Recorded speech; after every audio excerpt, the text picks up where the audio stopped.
Loss অ্যাঞ্জেলসের দাবানলে পুড়েছে অনেক তারকার বাড়ি। দাবানল থেকে বাঁচতে বাড়ি ছেড়ে গেছেন অনেক তারকা। মার্কিন গণমাধ্যম TMZ জানিয়েছে দাবানলে অন্তত 33 তারকার বাড়ি পুড়েছে। এবার দাবানলের অভিজ্ঞতা নিয়ে মুখ খুললেন এই জনপ্রিয় গায়িকা ডুয়া লিপা। প্যাসিফিক প্যালিসেডসে বহু তারকার বাড়ি পুড়ে ছারখার হয়ে গেছে। নিজের বাড়ি থেকে বেরিয়ে আসতে হয়েছে ডুয়া লিপাকেও। সামাজিক যোগাযোগ মাধ্যমে ভয়াবহ দাবানলের ভিডিও ভাগ করে নিয়েছেন এই গায়িকা। ইনস্টাগ্রামে ডুয়ার পোস্ট করা ভিডিওতে দেখা যাচ্ছে লস অ্যাঞ্জেলসের আকার ঠেকে গেছে ধূসর ধোঁয়ায়। গায়িকা লিখেছেন, লস অ্যাঞ্জেলসের পরিস্থিতি সত্যি বিধ্বংসী ও ভয়ঙ্কর। এই দাবানলের জন্য যাদের নিজেদের বাড়ি ছেড়ে বেরিয়ে পড়তে হলো তাদের কথা ভাবছি।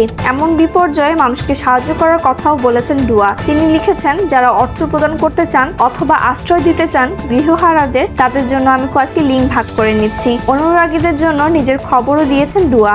ব্রিটিশ এই পপ তারকা লিখেছেন, আমি নিরাপদে আছি, নিজের ব্যবস্থা করে নিয়েছি। এই কঠিন সময়ে যারা লড়াই করছেন তাদের জন্য ভালোবাসা পাঠালাম। সকলেই নিরাপদে থাকুন, পরস্পরের খেয়াল রাখুন। 2020 সালে বেভারলি হিলসে বিলাসবহুল বাড়ি কিনেছিলেন ডুয়া। লেলিহান দাবানলের আঁচ পড়েছে সেই বাড়ির উপর। নিরাপত্তার জন্যই তাকে সেই বাড়ি ছেড়ে চলে আসতে বলা হয়।